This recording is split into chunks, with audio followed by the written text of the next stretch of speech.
Welcome to a brand new episode of the Fitish podcast. We've made a decision. We're getting out of this house Are we? to podcast. Again? What do you mean again? We're going to go back to the office. Yeah, but I mean, since we moved to the house, we haven't left the house. But yes, we're going to go back to the office. I've made the decision. So Francisco's now hearing this just as you are for the first time. Well, I need to run it by my manager. This is the thing. It brings me back to the whole like hybrid work from home situation because it's something that I haven't mastered. I don't know if y'all have mastered, and I love it. And I don't want to get away from my current hybrid work situation because I like to be, like as present as I can be as a mom as well. And I don't like a lot of people in general, so I like to work from home. I like my employees. I shouldn't say it that way, but I get more distracted when I'm around a bunch of people. However, I think in the podcasting, like even right now, there's so much distraction going on at the house that for me, podcasting is really difficult because I think that, you're like getting ready in the last second. You walk in here like right before we start, or you're on your phone because you're in the middle of doing some work. And the more casual the environment, the harder it is to sit here for an hour and really focus, which I think is like vital to being like a good presenter, like actually staying focused on conversation. Remy's crawling by the glass doors right here in the office, and it's like having a live audience. And today we have someone. Every other week we have someone, which is not enough, but that's what we're affording right now. Every other week we have someone clean the house, and so once a week, and then she's here. So yeah, it's just a live audience, which we do need to do, by the way. But no, it's just distracting. And so our producer Garrett and I have been talking about, for other reasons as well, which I don't know how this sounds to y'all, but like I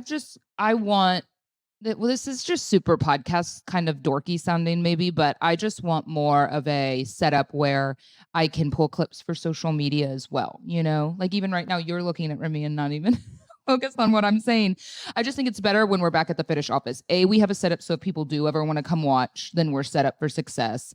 And then it's just a more professional filming environment for video because they want us to do more video, which is funny because I know most people just listen to podcasts in general, but I think, the direction that it's moving, it would allow for a lot more video footage. And yeah, I just found us to be more present when we were at the office, as well as like having guests and stuff. It's a more professional environment. And the dress code was a little tighter when we were at the office. But like pajamas weren't allowed in the office. Yeah, but explain to me how when you took the 30 minutes getting ready, I didn't have time to get ready. And so when we had to start at a certain time. I woke up at 5-ish. It's just we all have time if we want to make it. Why are you attacking me for wearing pajamas? I'm doing my best. I'm just making a joke. But what do you mean? Like pajamas aren't allowed? Pajamas are allowed no matter what. Yes, babe. I was just making a joke. I was just trying to be funny. So yeah, so we're gonna. But it's Monday morning. It's tough to be funny on Monday morning. So we're gonna go back to the office and get professional Fitish branded mic flags, and it'll look great. I'm so excited. Yeah, but I think that I've gotten a lot of feedback from y'all about my presentation that I did last week. And one of the professors actually wrote me. I guess there were a couple of professors in the back of the room during my presentation at SMU when I was talking to. This was a group of about 70 girls and guys that are majoring in journalism and focus more on the kind of like the student fashion magazine that they do there at SMU. And so, it was cool to have that many people on a night that they have Greek, like sorority and fraternity chapter night, come to this sort of thing electively, because if I was a junior and senior, unless I was really interested in the event, no surprise, I wasn't that into like the extracurricular school activities, like in that way, like going to listen to a speaker at 6:00 at night. But it was nice. And one of the professors wrote me and like wants to grab coffee because she thought it would be a nice kind of open line of communication to send interns my way, like good students that are motivated and might be helpful to come work at the brand. So I'm going to have lunch with her or coffee with her next week. That's so cool. There was a whole element of that I did. I'm going somewhere with this, but there was a whole element of the reason, we all have like personal motivations for why we do things. And as I'm never going to sit here and say, oh yes, I just out of the generosity of my own heart, I wanted to go prepare a presentation that I've like never done that sort of thing before to a bunch of college students. Sure, I always want to be helpful and have them, if they could learn one or two things. But my motivation was, of course, to find young students that may want to come, we've really been looking for like a TikTok intern or something, right? So to find people that are motivated, I think it can be really hard to find. Young and motivated these days don't always go hand in hand, I have found, and so I would think that a lot of people that actually do show up when it's not required to someone speaking on a Monday night, might actually be somewhat motivated for their career, or at least to be motivated for a good internship. So, So yeah. if you tell me I have to be very motivated to go anywhere on a Monday evening. Yeah. No, to go anywhere. Doesn't that happen more as we get older, though? Even you're like party animal, social butterfly. Do you find you have found the motivation to do anything, electively a lot harder, right? Yes, 100%. Even if there's tequila involved, I have like now I pass on those things, which it's a Yeah, rare. you haven't been drinking lately. No, Oh, before I totally get off the rails as I tend to do, no, the reason I wanted to kind of mention that is I found it um thinking more about career trajectory. We got a question from someone actually just this morning. I do read y'all's comments, just so you know, most of them, and messages, even if I don't always respond. I used to be better about responding, and I recognize, I mean, I would like to be better. It's just that sometimes I weigh it over family time. So, I'm talking more about personal comments on my Instagram, and someone posted on the photo of me presenting and said, "Do you have any tips on how a 55-year-old woman can kickstart a career?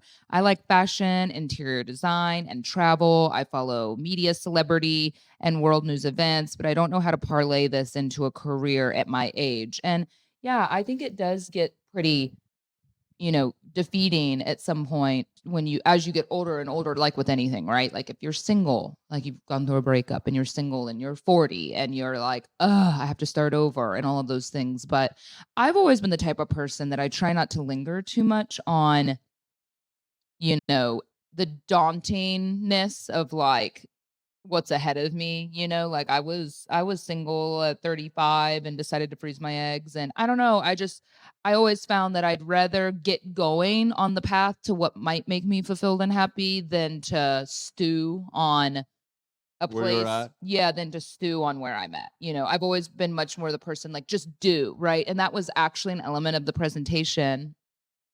My last slide was just start doing, because I feel that we can often be like paralyzed by fear or insecurity or, oh my gosh, I'm too old, or, oh, I'm never going to turn this into anything, and it's really interesting. A stat that I found during that presentation actually was, when it came down to, business in general, how few people actually ever just do because they're so scared to try something. And so, as particular as this case at 55, I think that there's a lot of avenues now that you can kind of start to flush out.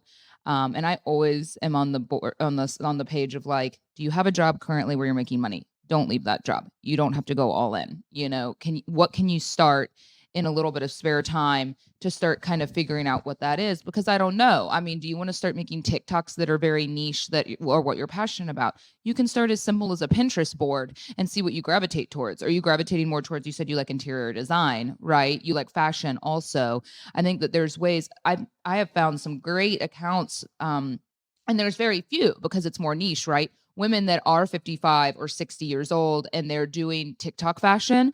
I think that there's like a whole, obviously there's a whole group of women that are interested in how to dress, as you're getting Yeah, older. know your demographic. Sure, right. It's all about kind of knowing your audience, which is a really good point, really, with any business. But But I think that's if I were on her shoes and I want to kickstart a career like that, I will go. Of course, I would not go rogue. Well, I normally do everything head first, but that's how uh, Fran and I are like totally different, by the way. Yeah. so I will for sure take some of my savings and go to the Milan show if interior design is what I want to do. Like go to the furniture show in Milan that you can find very cheap flights these days and stuff like and start doing videos and like know your audience. Like just go all in telling people what you're doing and look the most professional. And I'm not saying you have to go to Milan, but there's furniture shows around the country and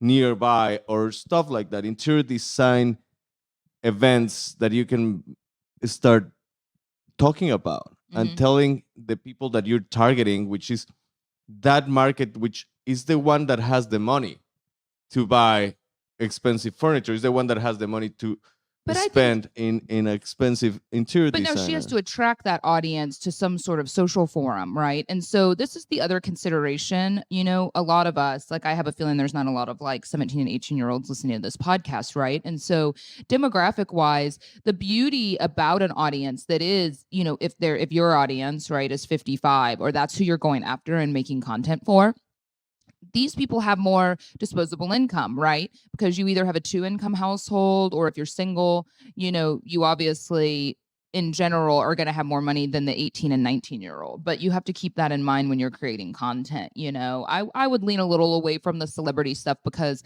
there's a lot of people doing that and that can be really hard to monetize. There's also like a lot of legal ramifications in doing celebrity gossip and talking about things like that. Now, that's not to say that you can't find a way to relate celebrity news to interior design, right? And doing segments on that sort of thing. But yeah, I think you just have to start playing around with the content that interests you. You know, I'd be scared, like Fran says, he makes a good point, like finding these really amazing things. It's also for the network.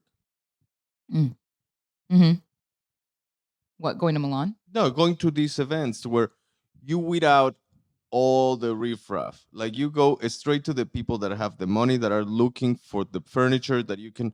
Yeah, but she doesn't even have a business yet, like an interior design business. Oh, that's maybe she needs to have some steps before then. Yeah. I love, as much as I sometimes hate it, I'm never going to say that. I do find it to be very dangerous for the youth, but like I do love what social media has created in terms of careers for so many people. That's just like a different trajectory than it used to be. Like if you wanted to change jobs back in the day, you know, you would have had to have like gone and interned in an interior design firm and gone to school for it and worked your way up the ladder, you know, rungs there. And that's just not the case anymore. Like if you have an eye for it, and I mean, think about a lot of these stay-at-home moms that have started amazing DIY projects and they've just become so great at like affordable renovations in the house and they showcase it. That's the hard part, right? I'm letting y'all know, like the hardest part about creating a following on YouTube or social media is like doing it and doing it every single day and putting out content every single day. That becomes a full-time job, and that's what's really difficult. And I think what it's the hurdle that like is the reason a lot of people don't end up succeeding on social, is because it's just a lot of work. Like even for myself, you know, I've fallen off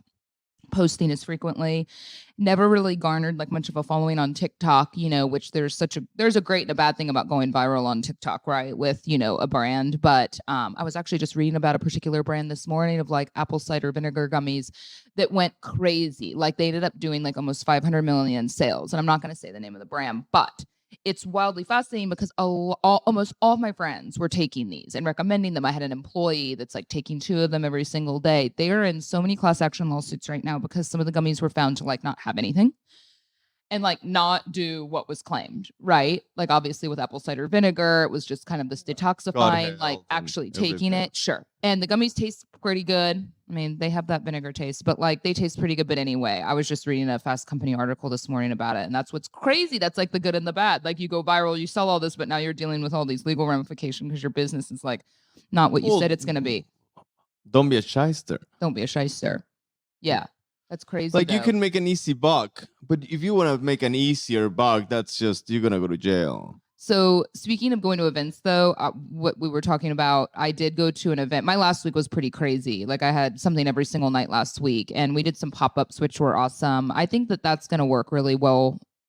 You know, we're talking a lot about business today, but I've been thinking of a lot of strategies to kind of grow. It's really difficult when you get to a certain point with a business. And for Fitish, you know, what I'm working really hard on is like acquiring new customers, because a lot of you that purchase know that there's a product that we have that you really like in particular. You come back or you wait on sales, understandably, you know, but it gets really difficult as you grow to grow beyond my reach, right? Like I'm not Kylie Jenner or Rihanna. Like I don't have that level of, you know, celebrity that I can just be like, oh, hey, I post a photo and like a million people buy something.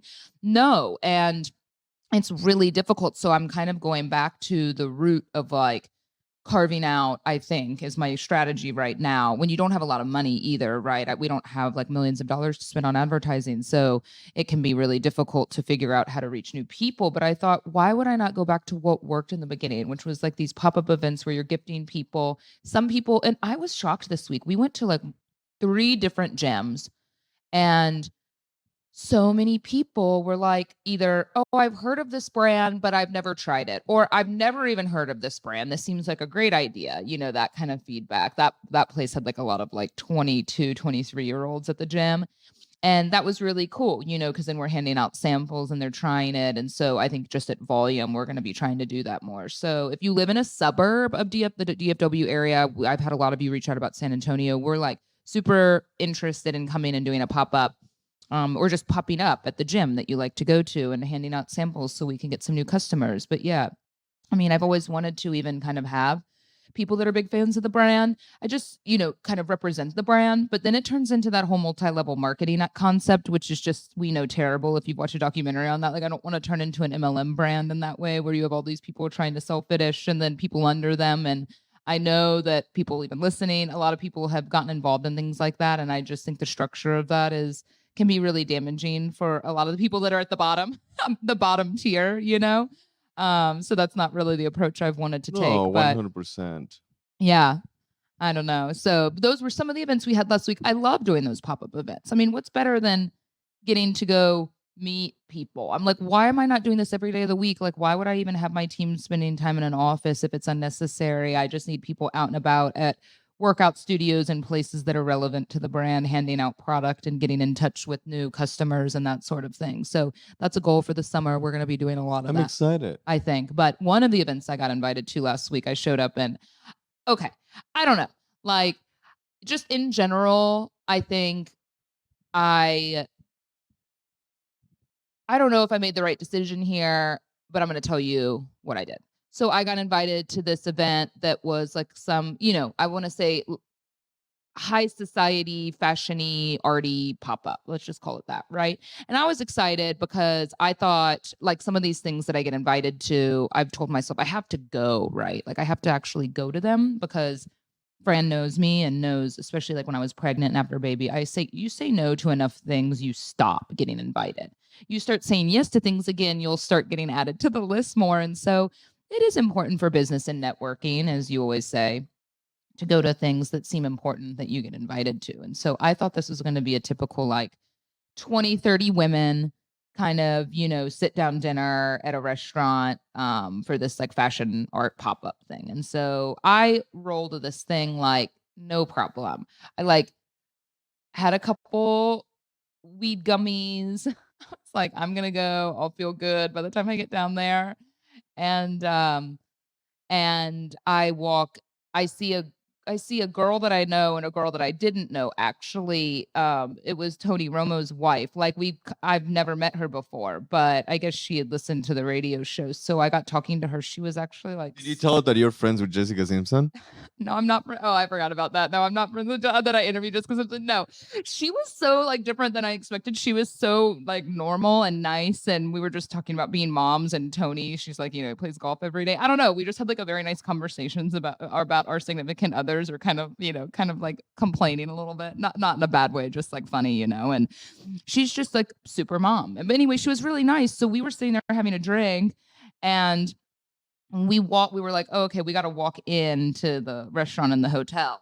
But no, it was nice. I mean, I told her my mom's like such a super Cowboys fan, and so we were talking about Tony commentating. No, well, now that I'm getting into this, it is interesting. No, we actually had a long conversation about the difficulty in someone kind of changing a career. And I think the struggle of like, I so was not intending on sharing this story, but like, how that it can be really challenging, I think, as an athlete to leave, and then talk about it. Like, you're just, then you're broadcasting, and I think he does a pretty great job, but it can be so hard He when you does a have better job. when you have the high. No, I think he does a great job, especially no, as for like an sure. athlete. We were talking about that, but like to go from the highs, which none of us have ever really experienced that sort of high, being like a superstar professional athlete competing at that kind of level where there's no level higher than that, to like not doing that anymore when it's time to retire, and just the void that leaves in your life, and you constantly trying to find like other sports and other ways to compete to reach that high, and like nothing will ever feel that way again, and just how you cope with that. So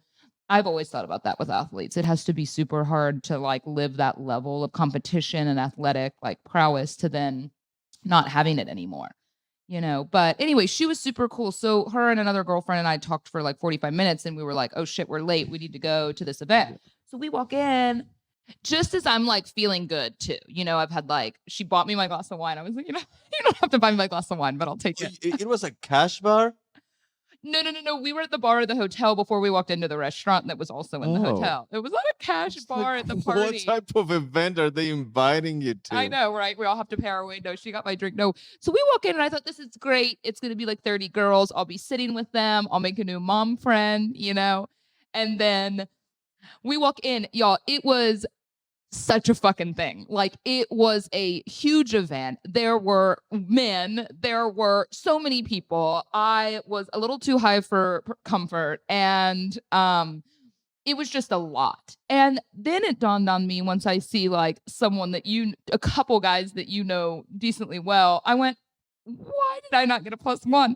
Why was Fran not invited? Why am I here alone? Where am I sitting? What table am I at? Literally over probably 150 people, a buyout of the restaurant.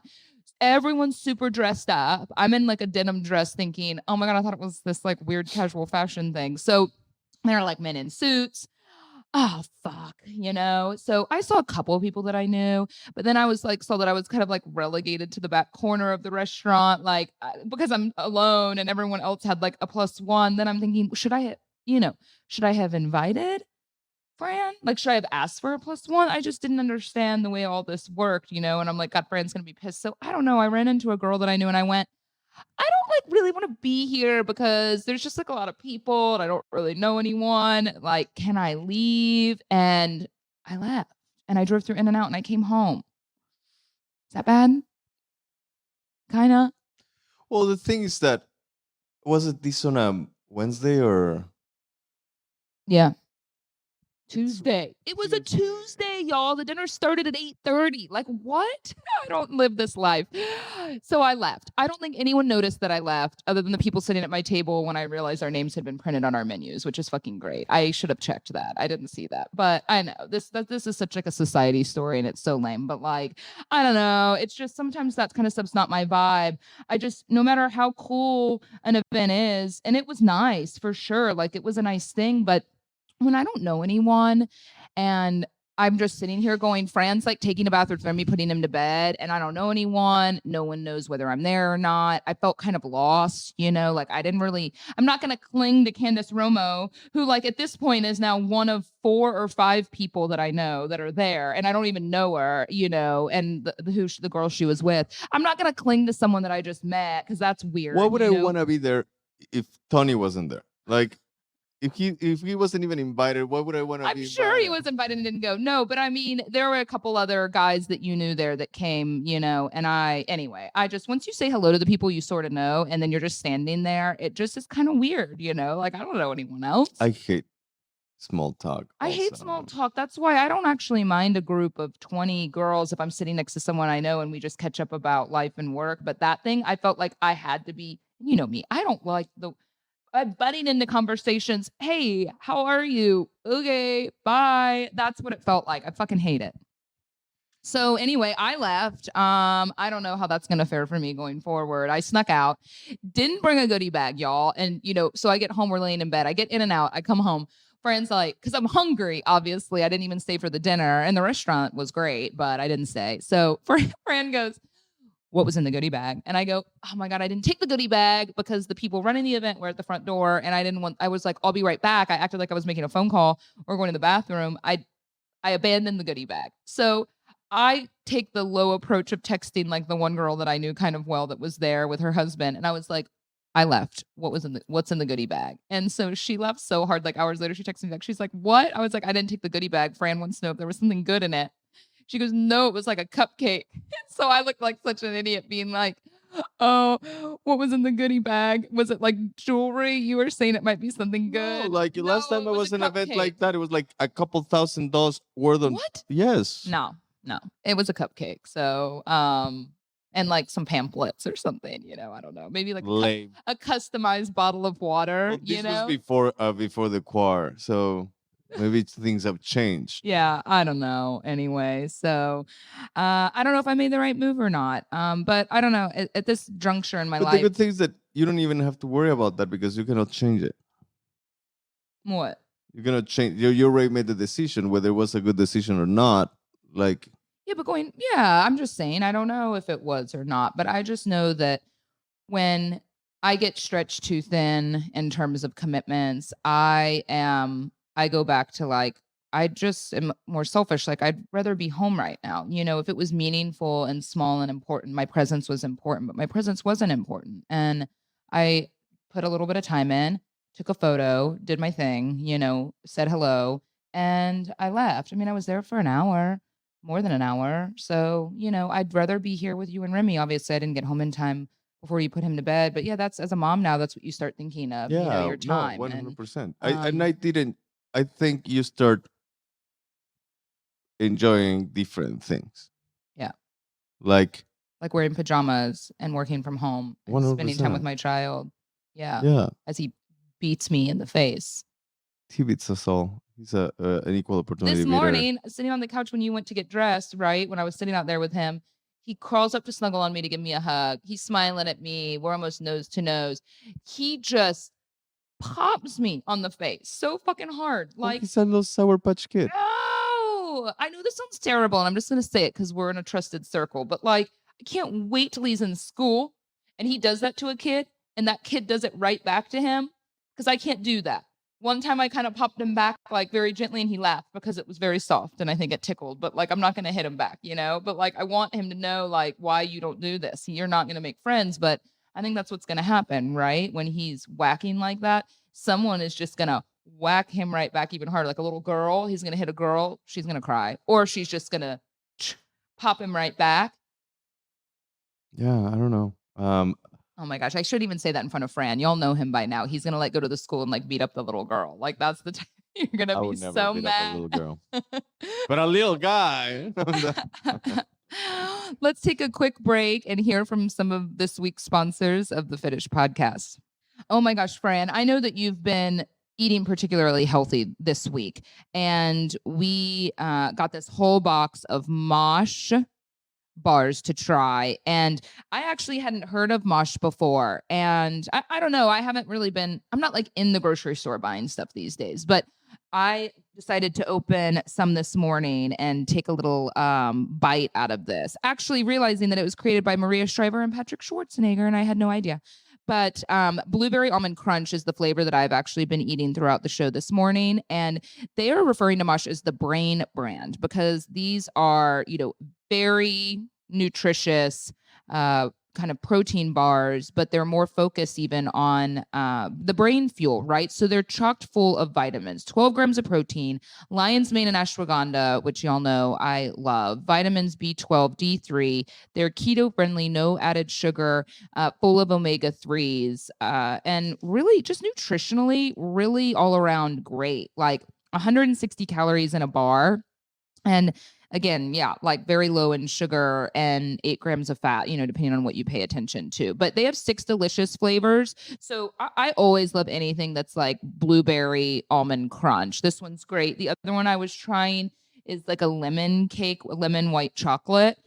Which is really good. Kind of That sounds amazing. I love lemon flavored stuff as well, but they have 6 delicious flavors to choose from. And like I said, they're only 160 calories, but chocked full of nutritious brain food. Your brain's your number one tool, which is why Mosh protein bars were mindfully formulated by some of the top neuroscientists and functional nutritionists. Mosh is a mission-driven brain health and wellness company.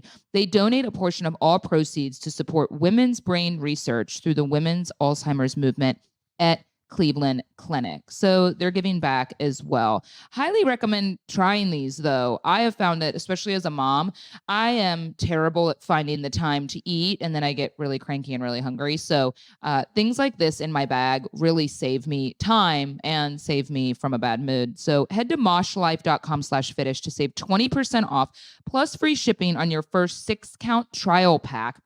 That's 20% off plus free shipping on your first 6-count trial pack, which is going to include one of all 6 mouthwatering flavors. MOSHLIFE.com/fitish.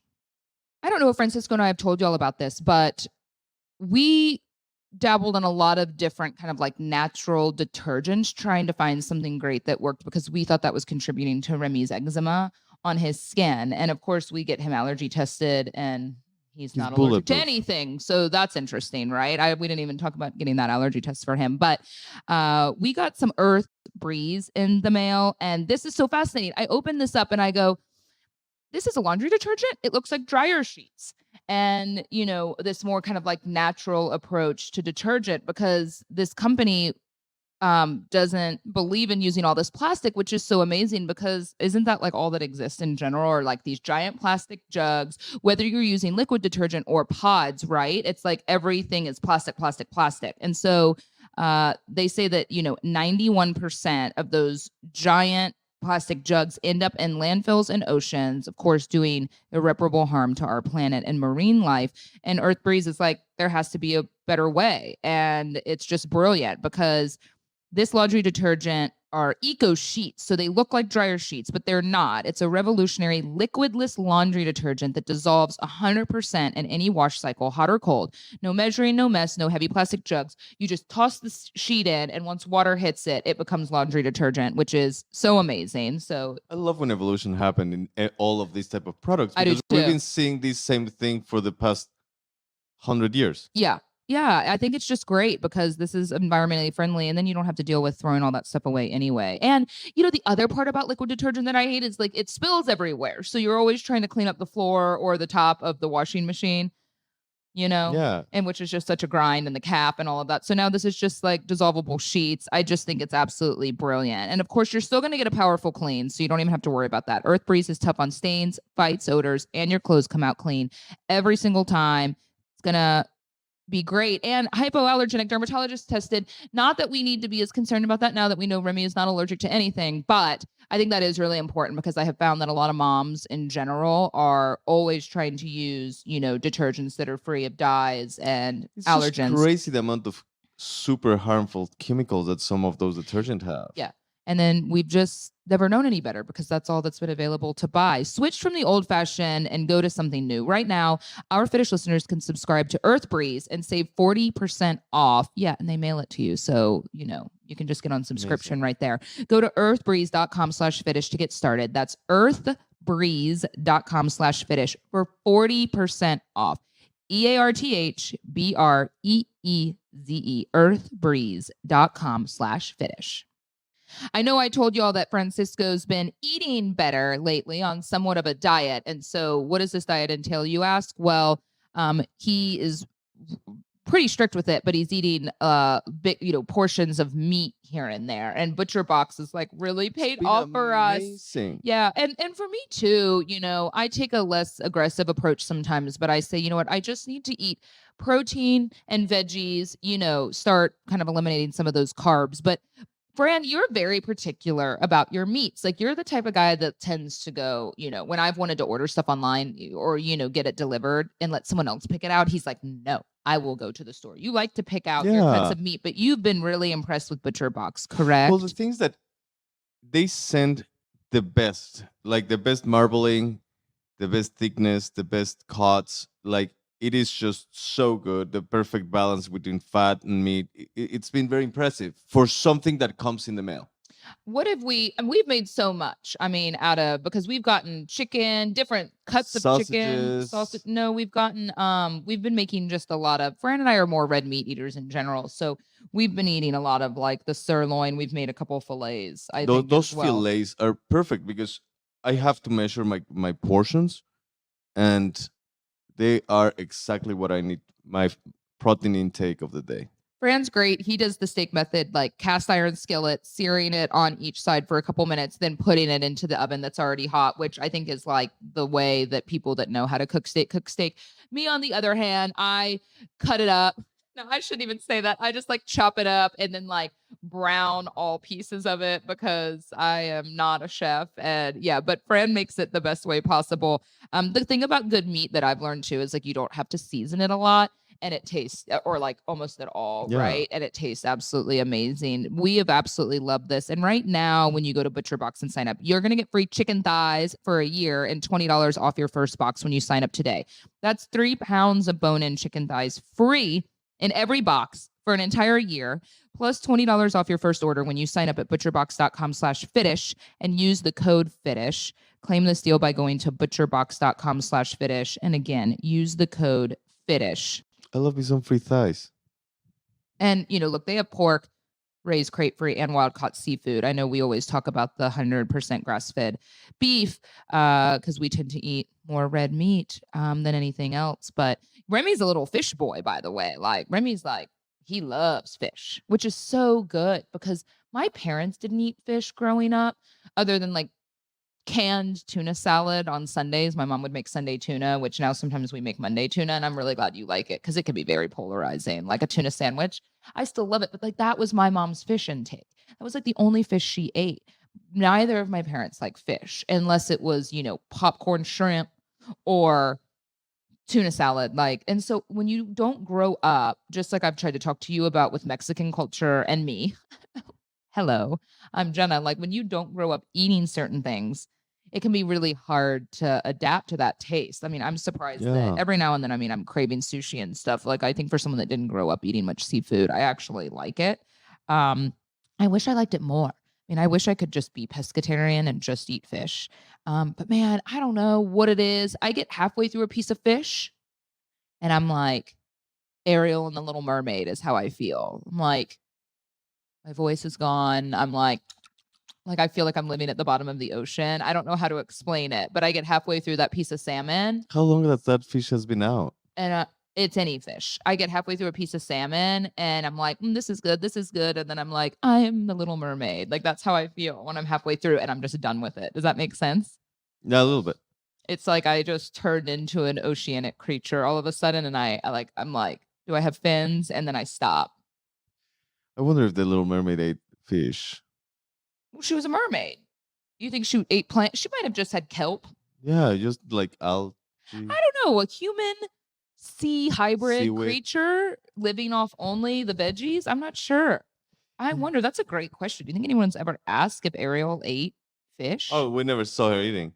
We never saw her eating? Well, I think we saw her eating once in the table when she was like, I'm very fresh and all the Disney. Interesting, really. Yeah. But, have you watched that recently? Well, we watched it like maybe 6 months ago. Francisco and I did actually go to something cool over the weekend. I want to say thank you to you because we have had, Fran and I do like to talk about our communication issues. And I'm really glad that a lot of you that I've encountered in the last few weeks in person have told me that you find it really refreshing. And I worry that you find it really annoying because you tune in and we're like in the middle of a fight or something like that. And I'm sure some of you do, but it's just real and how we are. But an issue that Fran and I have had that I've tried to bring up, in different ways was like, I feel like you don't plan and you like to be spontaneous. And that's so infuriating to me because with a child and busy work lives, like it's hard to be as spontaneous as we could have been in the past. We can't just pick up and go on a moment's notice. And I was like, can you just put a little effort into planning? Because I think it's really hard as a mom to plan stuff. I can book swim lessons and things like that. But like, yeah, we need to plan a date here and there or just a date with Remy, and that's exactly what you did this weekend. So thank you. You got duped by an ad online. I don't want to say duped. You got taken by an ad online as all your ads now that come to you on your phone are like kid related for the most part or like ED drugs or something, right? Like, I don't know. You get like now like middle-aged men ads coming towards you on your phone. Not that you need ED meds. No, you're fine. You know what I mean? You're getting funny like stuff directed at you about fatherhood. But a lot of it's more like blood pressure stuff and just oh yeah. But a lot of kid stuff for sure. So I saw this Disney experience and it's like, that sounds like it could be amazing. Maybe for 20 minutes, but it could be amazing. So yeah, I got duped is the right word. No, but I just like to give everyone like honest feedback on it because I've gotten a lot of messages when I posted about it. And this was cool, by the way. So this was a Disney Interactive at the Art Space, the Lighthouse Art Space in Dallas. So if you live in the DFW area or even a little farther and your kids love Disney movies, but I would say Remy being a little over 1, yeah, a little young, However, all ages are welcome. And Fran purchased VIP tickets, which I would say the tickets to this are a little too expensive, in my opinion. I was actually looking at the general admission, because I want to be that person with a platform that makes like legitimate recommendations to people, and I don't just say, oh, go. Like if I got to do something for free and don't check the price because they sent me tickets, which isn't the case. Fran paid VIP, which I think ended up being like $200, right? Or something for all of us total. Something like that. Like we can be real about it. You don't need to buy VIP. There's no need to buy VIP. Regular tickets I looked are $27 a person. I don't know if like under one is free, I'm assuming, but that's okay. You know, it's more expensive than a movie ticket, and that's kind of what this experience is. However, I noticed the kids between ages like 3 to, 13, we're really loving it, right? Because you're going to sit in a room that all four sides are, it's carpeted. They don't oversell it. There's probably not more than like 60 people in that room. Like I didn't feel like it was too crowded. I mean, it was full, but like there's chairs if you need them. If not, they let the kids just run around and they project the movie. They pick all the best Disney songs and clips. It is really cool because it's all four sides that you said and the floor. So the floor is interactive. As you're walking, leaves are moving and stuff. So it's pretty stimulating. It's so cool for a kid to see that. And Remy, he was stout. Like he was so excited about it. He was so happy. And of course, like 30, 40 minutes in, he's like, okay, time to go. But it worth every penny. Yes, the VIP experience, it's just there's an upper deck to sit, so yeah, you don't need it. It wasn't like they say you don't wait in line and stuff like that. I mean, there's not really a big line. No, it wasn't bad. So and this was opening weekend, so that's true. So if there wasn't a huge line this weekend, there's not gonna be a line moving forward. I just think it's hard, and it was really cool. It's so nice to be like, oh my God, this is who we are now. This is what we do. Like you need to find activities to get out and about with your kids. And like I said, Remy's 14 months old now, and it was a little young because he's still not walking. And so, he wants to crawl around. He wants to crawl under strangers' chairs, and all the other kids were running around. But visually it was cool. And it's so nice to see like a clip of The Lion King and Circle of Life and some of the hit songs. So if your child is, a little bit older than that and could sit still or run around and be entertained, I would definitely recommend it. It's a great way to kill an hour and a half. They have like little exhibits in the waiting room before you go in that's like teaching you how to draw some of the animation. So if your kid likes art, we're like at least 15 years away from being a professional. Bubbles come down at one point during one of the Little Mermaid songs, I think, and Remy loves Bubbles. Who doesn't love Bubbles? So it's cool. I think it'd be worth the $27. Maybe not to take like a whole group of people, but if it's just parents and a kid or two and they're at the right age, I think it's a good experience. But shit, having kids, I mean, imagine having a family of 4, wanting to take them to that, wanting to go out to eat. It's so expensive. Everything's so expensive. Yeah, it's really hard, right? I just have a different like level of consideration now for everyone, just because things get so expensive. And if you know of any other activity that could be like that, please let us know, because we're always open to explore something new with him. And even if we have to travel a little bit. Yeah. We need all y'all's know-how on especially like if there's a local farm experience with some moose, he would love that. Yeah. Someone wrote me a long time ago. With a moose? With moose. Oh, with cows. Moose. I thought you said a moose. Like, with some moose. No, we're gonna have an issue with like, that. Now anything that's black and white, any black and white animal, Remy's like, moo. It's like, no, I mean, it's close. Like the color combo is correct. Like, but that's a black and white cat. That is a zebra. Kind of in the cow family, not really, but sort of, like they both have a heart. Yeah, something like that. So anyway, so funny. We only got a couple of questions actually from y'all this morning. We take questions usually the day before on the Instagram account, but one of them, which I find really interesting, actually, one of the questions we got, and I really want to direct it more towards Fran, if that's okay. First is, do you have any lifetime big fitness goals, like running a marathon or triathlon or something of that nature? Do you? No. Yeah, me either. That's why we're together. No, but not at all. I think what I want is okay, but what about a motorcycle goal? Like you did that 24-hour thing. Oh, right? yes, I do have many of those. My motorcycle goal is to go from Alaska to Patagonia My God. And now with my son. It's the motorcycle. When? Well, whenever he's old enough. To drive his own? Yes. Oh, okay. Yeah, no, like oh my God. I was like, I'll be brutal. on all of us. Yeah. What about me? If you wanna, you can also join in for sure. It's so much fun. Like if you do something like that, it can Y'all, be I'm so just much getting fun. this this panic attack. Like I can't catch my breath all Like of a we're sudden gonna hearing give you that like story. a month and a half of reprieve. You're gonna have a month and a half to do anything you want. That's how long it takes. Well, that's how long we want to take it, because you don't want to rush it. And even a month and a half is a little bit rushing it, but you just have to plan it, send motorcycle parts to certain parts of the world. So that's your overarching. Well, that unless I start taking up on flying again, then goals What's your start obsession different. with like death-defying things?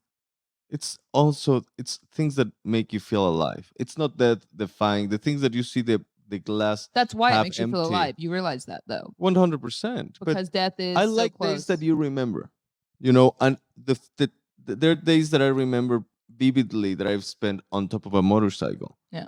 And You're more of an adrenaline junkie.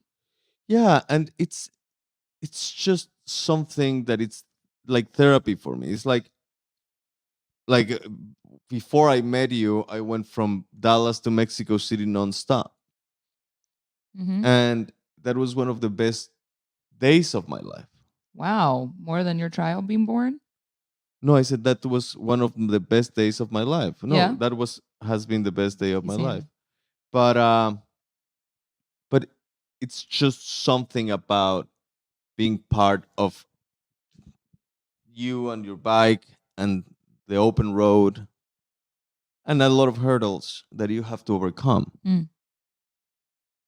Like my jacket broke. I had to duct tape it. Wow.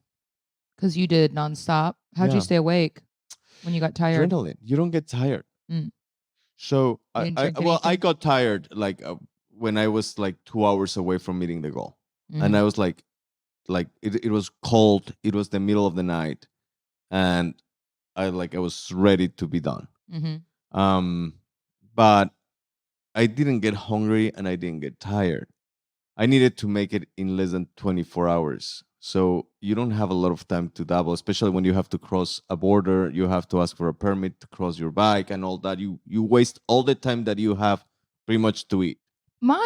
For me, I don't have the fitness goals either, just to answer. Like, I don't, my fitness goals have changed quite drastically. Like I've never wanted to do a marathon, mainly from speaking with like people in general that say it's like very unhealthy on your body. Some people are able to run and function that way, but in general, like it's not really like great on your body to do things like that. And so I've never like wanted to climb Everest or anything. I think some of that stuff's amazing for sure, but that's never been like my bucket kind of list. And I've done a 10K. Did I do a half marathon? I think a 10K is the longest that I've done, which is like 6.2. And that's fine. I may like if Remy when he's growing up wants to do something like that, sure. I don't mind doing some of those races. But in general, no. The things for me, like I think that you and what I hate sometimes, I don't know, do you all ever like think, especially when you're not, if you've had times of not getting along with your partner, like something for me that always, I feel like Fran doesn't see me for who I am sometimes. And so when he talks about his like motorcycle stuff, it's almost like he doesn't think that I understand because I do. It's just, or he thinks that I'd like prefer to sit at home and not do anything. But my like adrenaline stuff is much more like animal related. Like I think I've done some really cool things in my life. Like I've swum in open water with sharks, in the Bahamas when the guide didn't even get in. Like I went and swam with those sea lions off the coast of, gosh, where La was I? Paz. La Paz.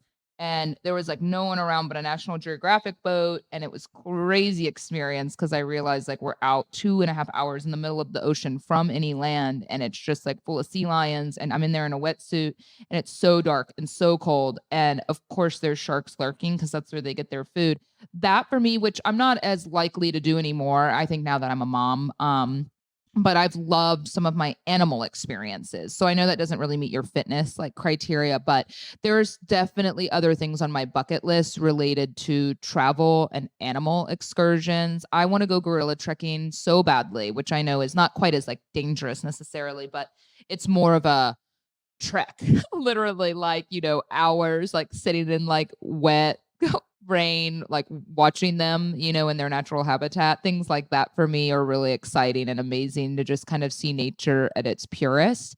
Those are the kinds of things for me that I find really exciting. I've wanted to do some great white. I'd like to do a great white cage dive, but I've heard mixed experiences from people doing that sort of thing.